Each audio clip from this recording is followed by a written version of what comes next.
欠火候, which has the meaning of not in good temperature, which means be undercooked or things are not done satisfactory, okay?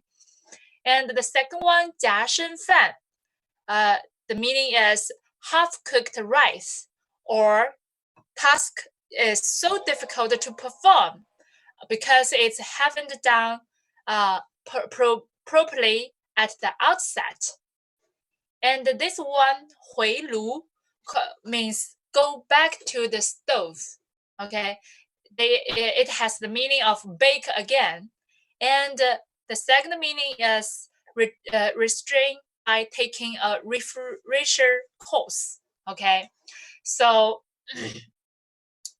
if you guys didn't pass this exam, this class, and the next round, you need to 回炉, retake the course, okay? This is the one of the meaning. And this one, 炒冷饭, okay? 炒冷饭, the first meaning is heat leftover rice. And the second one is say or do the old saying again and again, okay? 炒冷饭. And this one, 炒鱿鱼, the first meaning is stir-fried squid. And the second one is fired somebody, okay? And then if you have a work and the boss want to fire you, and then you, in Chinese, you can say, I'm fired, which is 我被炒鱿鱼了, okay? And 煎熬, the first meaning is fried and boiled. The second meaning is suffering or torments, okay? And this one, 大杂烩, means hot pot, okay? And 熏陶, 熏陶 means exert a gradual uplifting influence on, okay? And 利欲熏心 means be obsessed with the desire for gain, okay? And these two are interesting. 吃货 means foodie. Is an informal term for a particular class or aficionado of food and drink, or we can say people who love eating different cuisine. We can call him 吃货, okay? And the second one is 吃播, eating show or mukbang. Some people broadcasting their eating, especially large quantity of food, to make money. Now, 吃播 has become an occupation. Okay, this one. And here is a very interesting expression, Chinese way of greeting. When you meet someone, we don't say hi. We don't say hi. Usually we will say 你吃饭了吗? Have you ate lunch? Have you ate breakfast? Have you ate dinner? Such like this. Okay. Here I will show you the video about this special kind of greeting. Okay.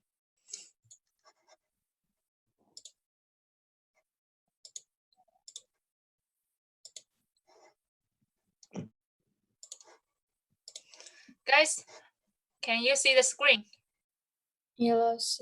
Okay, great. What's up, guys? Kevin Cook here. Yeah. And you know that when Chinese people greet each other, they don't say, how are you? They say, 你吃饭了吗? Have you eaten? That's when you're speaking Mandarin, the common dialect. But there are hundreds of dialects spoken throughout the country of China.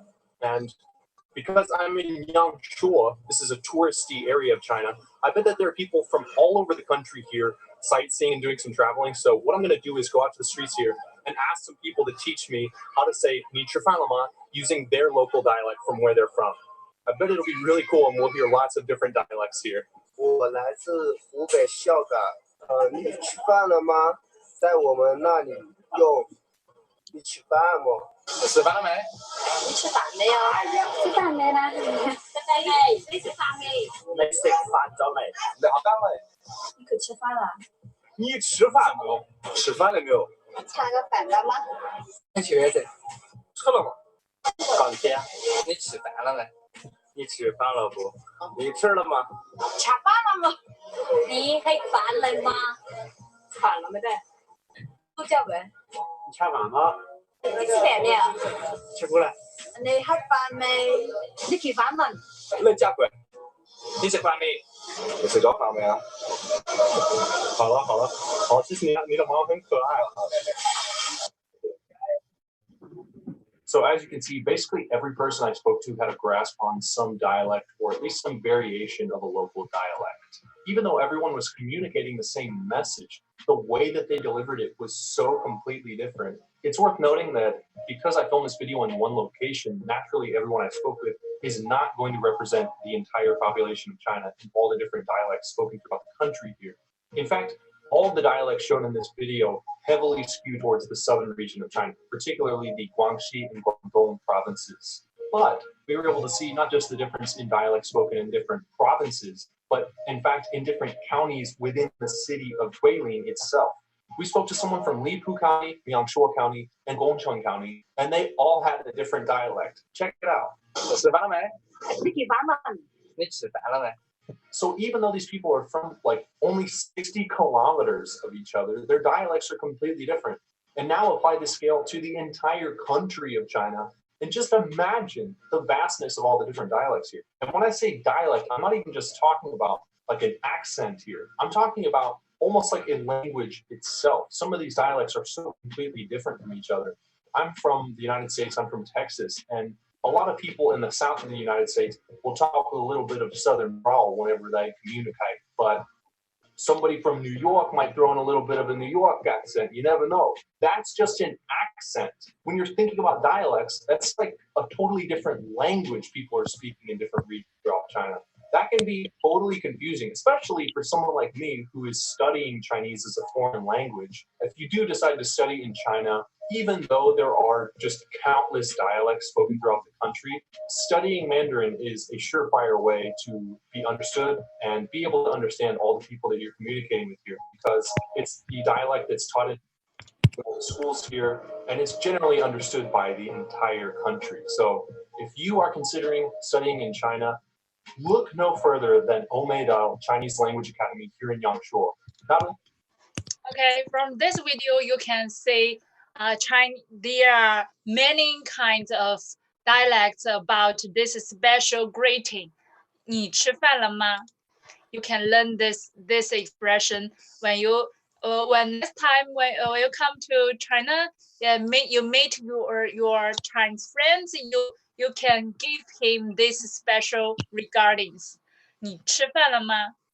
Okay, and actually, I'm not Shanghainese.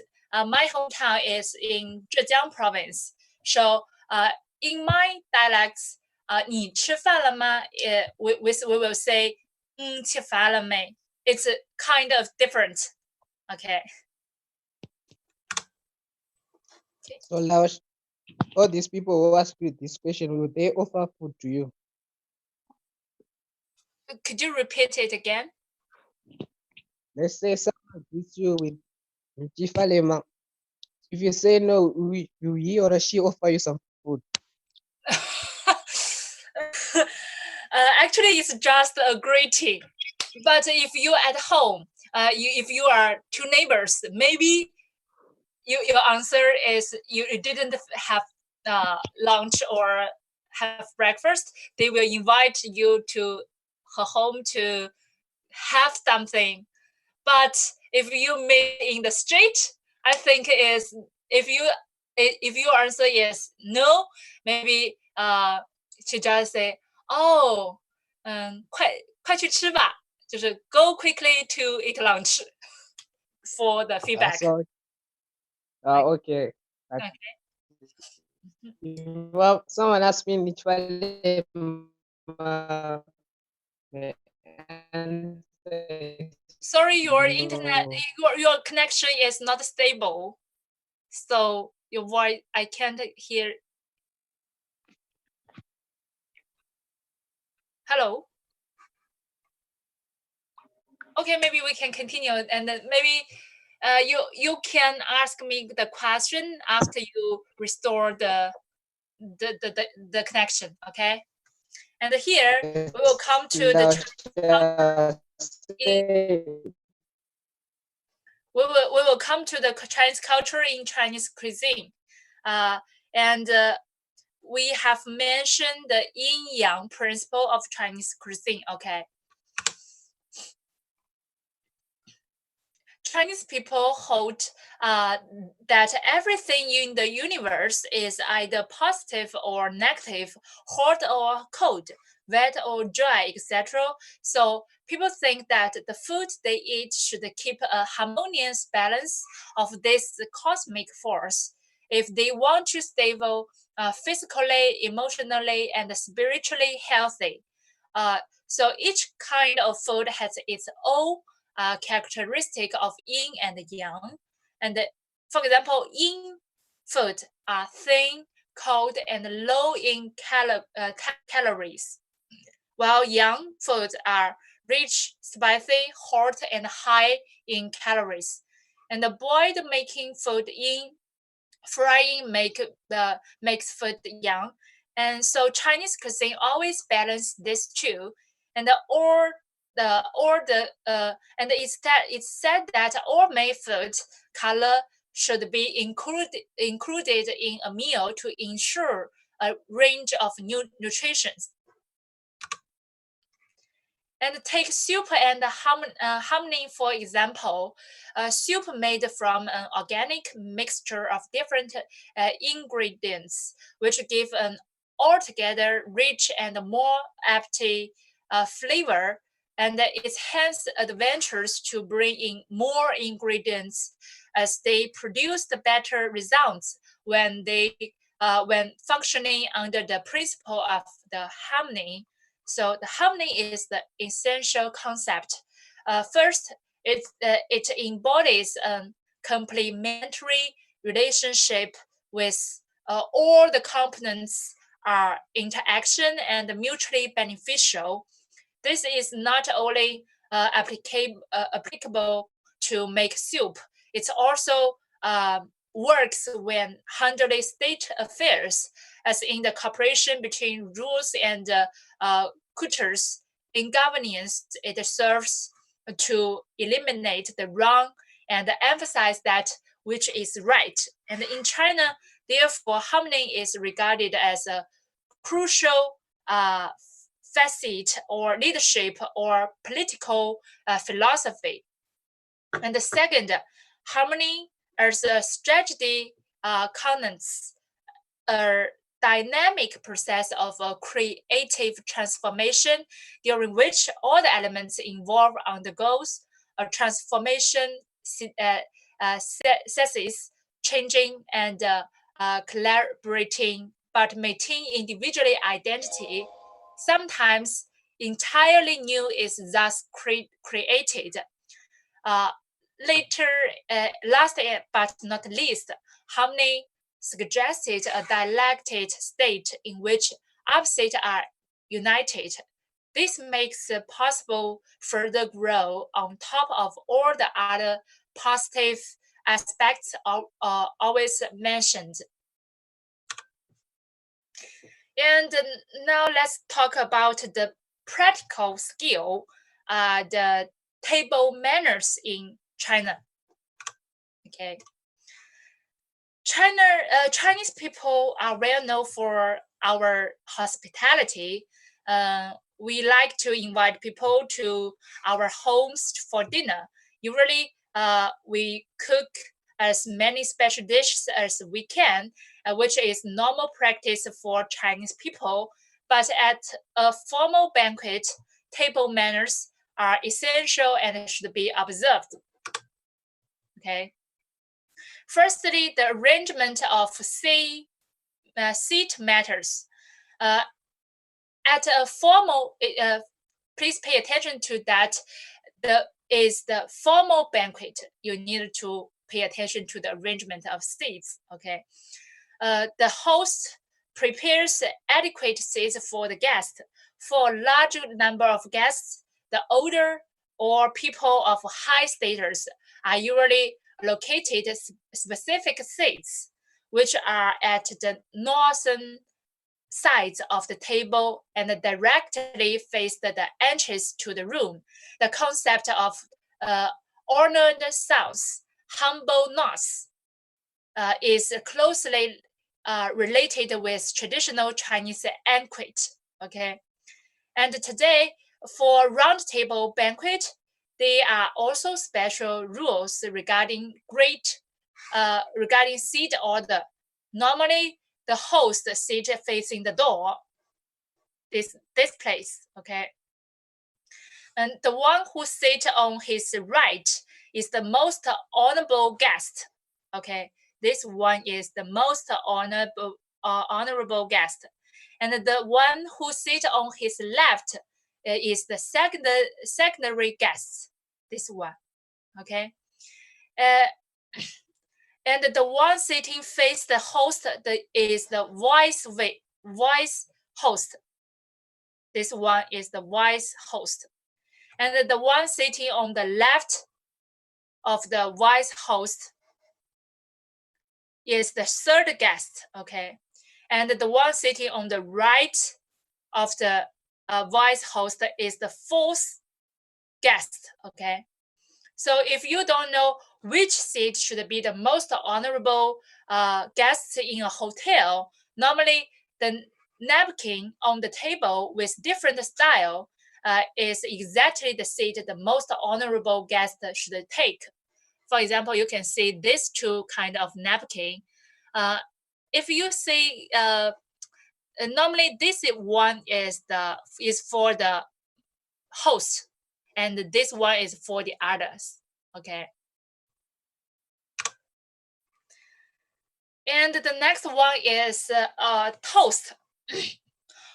Once the guests are seated, the host proposes a toast to the guest while saying, "Drink first, show respect." In Chinese, we say it 先干为敬. And then the host and the guest empty their glasses, which are refilled in the readiness for the next of many toasts. And the Chinese toast with the word 干杯, okay, 干杯, bottoms up. Traditionally, the guests are expected to join their glasses in once a week or to drink one glasses with each person's present. For those with low alcohol tolerance, it's wise to declare their beforehand in order to avoid awkward situation. It's perfectly acceptable to have 3 toasts. Traditionally, signify friendship with the entire company rather than one separate toast for every individual present.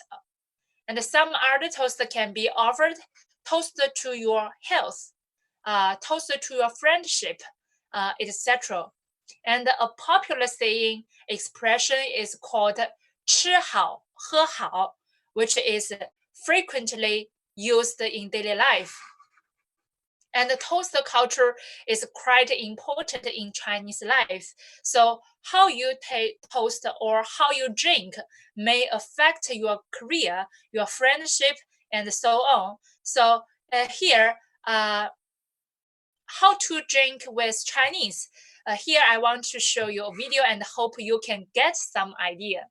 Okay. Okay, 老师。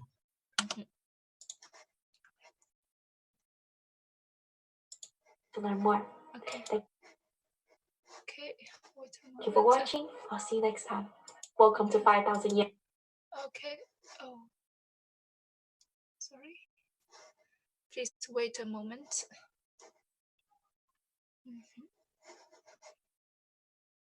Oh, sorry. Please wait for a moment. Hold on, please. Please.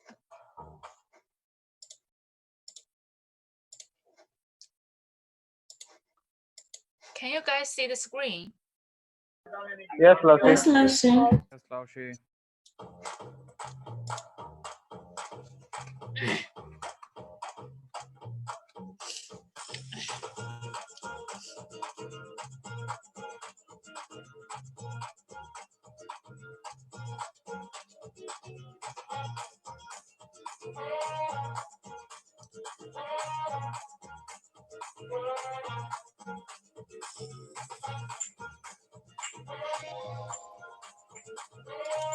have you seen the first principle? Lower your glasses to show you are humble, okay?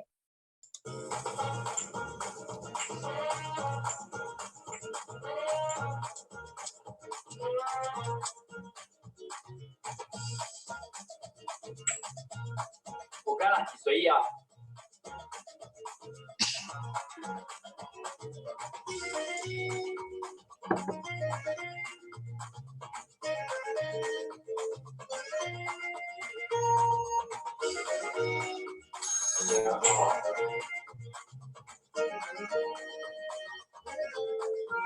东风吹，战鼓擂，今天喝酒谁怕谁？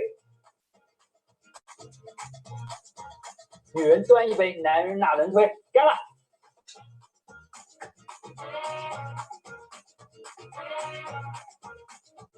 老于喝，谢谢谢谢。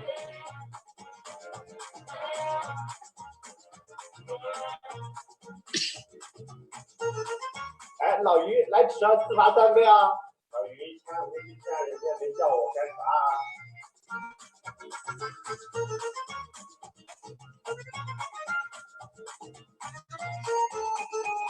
老板明天要出差，我来喝。我年轻，让我锻炼锻炼。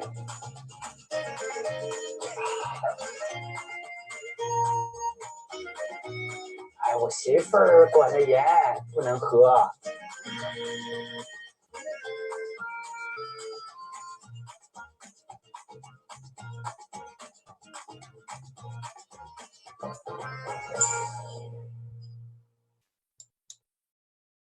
Okay, so from this video, you can learn something about the drink culture, right?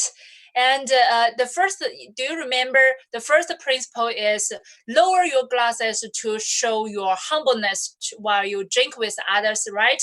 So maybe you toast with others.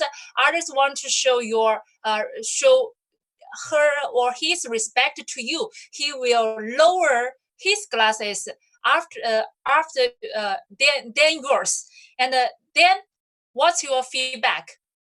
Here I tell you, I just use this two cups. This is the others, this is you. If you want to show respect, you need to lower, right? You need to lift your glasses lower than the others' glasses. And if others want to show his or her respect to you, he will lower his glasses again. And then how you do the feedback? You can use your left hand to lift the bottom of her glasses up. Show your respect to her or him again. Did you get that? Yes, Ocean. Okay, great. Okay, great. Okay, this is the rule number 1. Just the rule number 1. You can follow that, and the others will think you are quite a nice person. Okay, let's continue.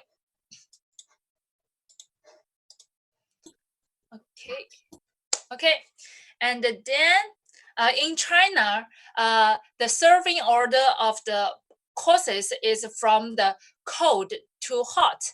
Hot entries could be served starting on the left of the seat across from the main guests. And the meal then begins with a set of at least 4 cold dishes, followed by the main courses of hot meat and vegetables dishes. And the soup is served next. And the local staples such as rice, noodles, and dumplings are served last. A host tends to overorder the food to avoid the embarrassed that all the food should be consumed. And it's encouraged by President Xi that we should avoid over-ordering or wasting food.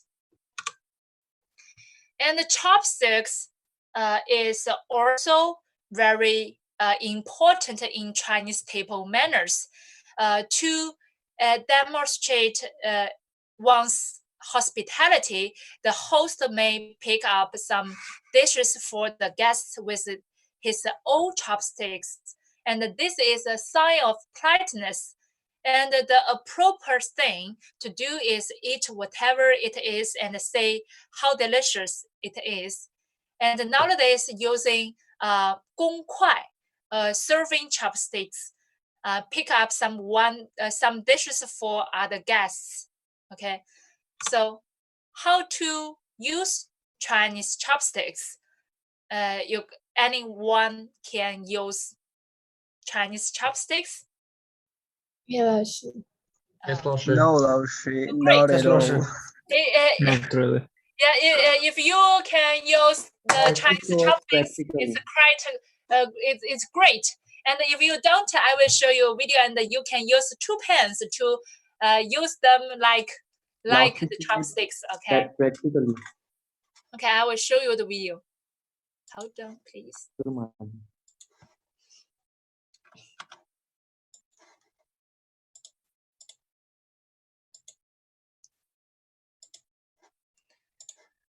Okay, can you guys see the screen? Yes. Yes, love. Yes. Yeah, love. A simple way to learn chopsticks. A little practice, you'll be a master in no time. Step 1, go ahead and just pinch the chopstick. Use the pen to instead. A little bit above, to where you just are pinching it with your 2 fingers. Now you'll have a hole underneath. You just slide the other stick underneath that. I'm pinching the top, and I'm using my other finger, my middle finger there, to go ahead and just hold the other side. So I have the top pinched. The middle finger is bracing the other side, and of course it's being braced by the inside of my thumb. So once again, pinch the top, slide in the bottom, and then go ahead and use that little middle finger right there. There you go. Now you can go ahead and use chopsticks to do whatever you need to. It's really simple. You need to adjust them a little bit more, do that as well. There you go. Great for picking up things, great for scooping. Some people try to pick things up like that with chopsticks. You don't want to do it that way. That is a no-no. You want to use them like you would use a fork, kind of sideways, pick them up, move things around if you need to, and then just have them at an angle, grab what you want to eat, scoop it up, and eat away. Hope this helped, guys. Bye-bye. Okay, you learned that? Maybe you can practice after class. My pen is too fat to hold, 老师. Too fat. Maybe then you can find some thin strokes and then use the like chopsticks. Okay. Okay, Now, 老师. okay. And yep, the correct way of holding chopsticks is to hold the chopsticks in the middle. Make sure that the ends are even. And here are some taboos about using chopsticks. The first one is don't stick your chopsticks upright in the rice bowl, such like this one, this way. Never like this. This is the bone. Okay, never do this gesture because in most parts of China, it indicates the food is for the dead. Okay. And the second one is lay them beside your bowl or plate. Don't waste the chopsticks above the dish. Okay. And the third one is don't tap on your bowl with your chopsticks, because only beggars tap on their bones, so it's not polite. It's not polite. And the fourth one is avoid sunking the end of your chopsticks or keeping them in your mouth for a long time. Okay, especially when you eat hot pot. Okay, and the last one is never point at someone with your chopsticks and do not use them to prick food in order to pick it up. Okay, and these are all regarded as impolite and rude. Okay.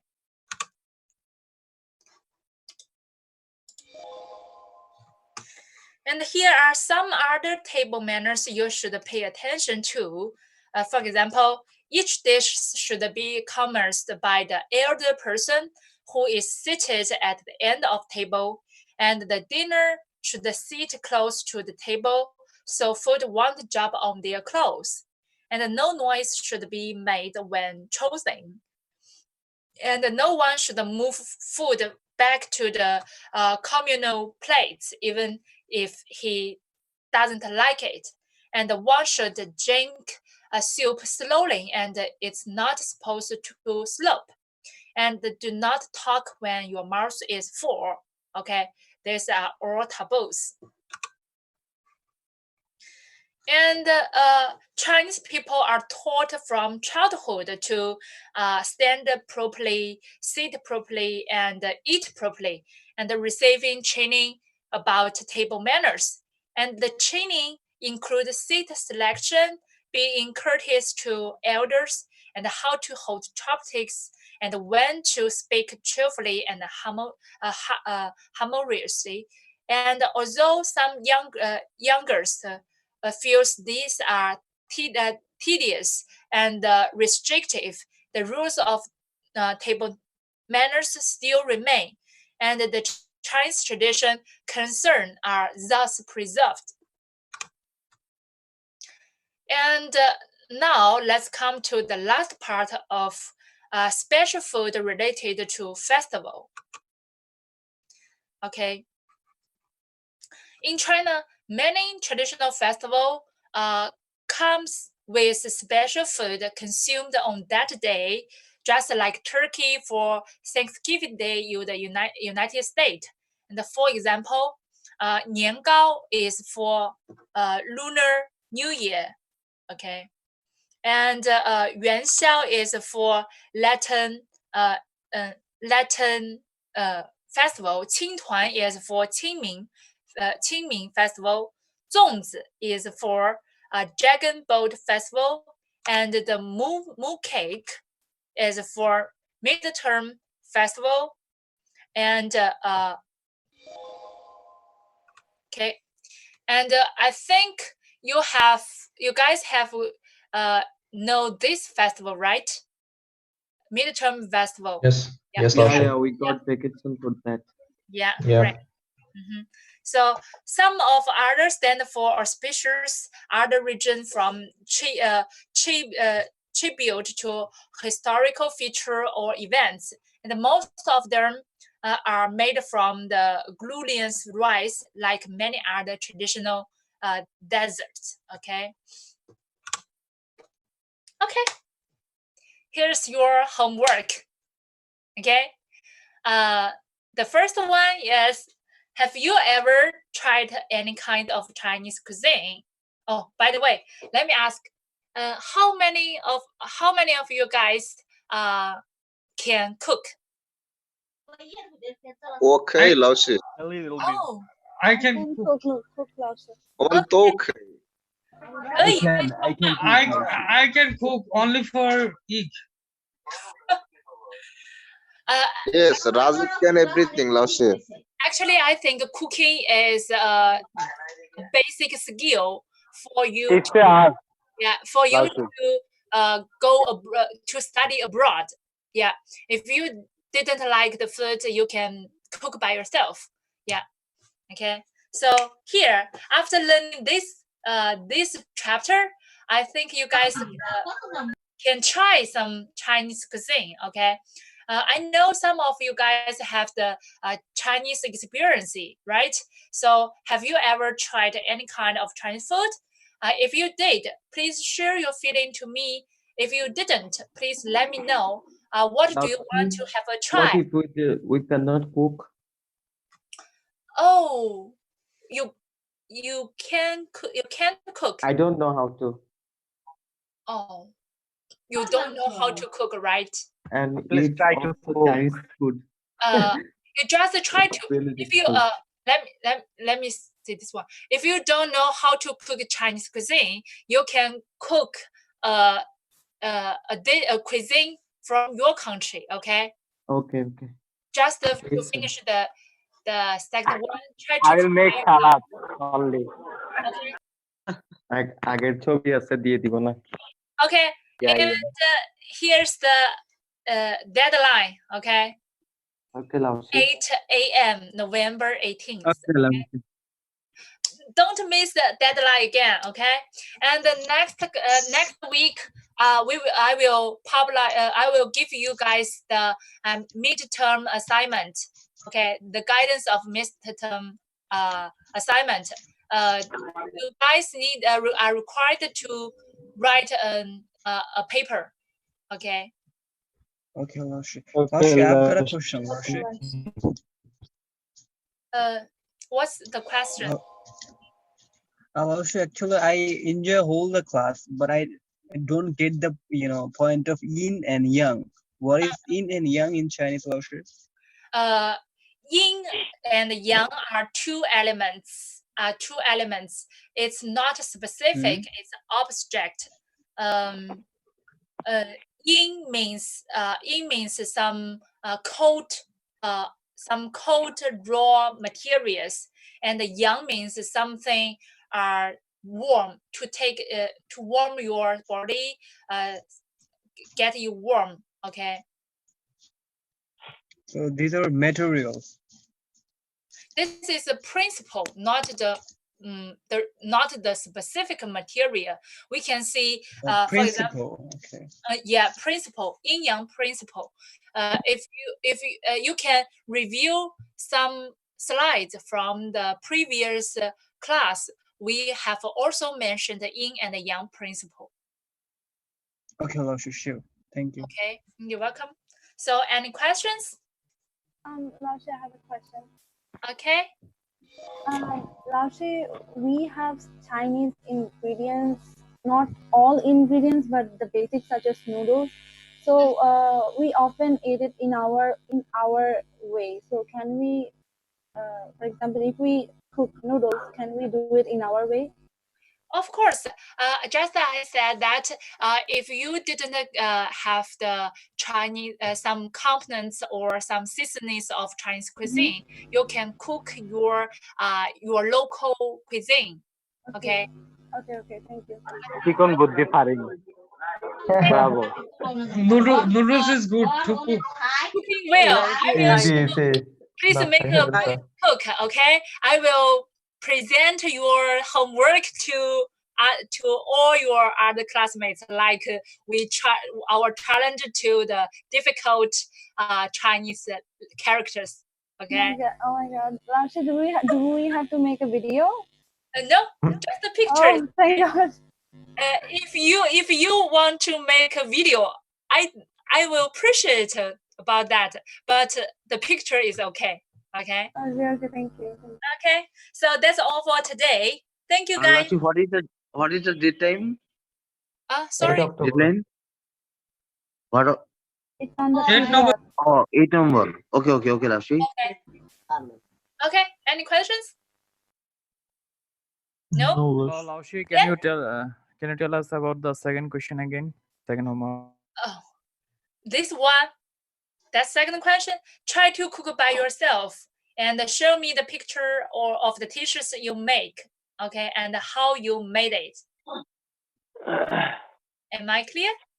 But we can't cook, I guess, Chinese food. If you can't get some seasonings of Chinese cuisine, you can just do your local cuisine. Okay, Lashi. How you make noodles? 可以。好的，拜拜。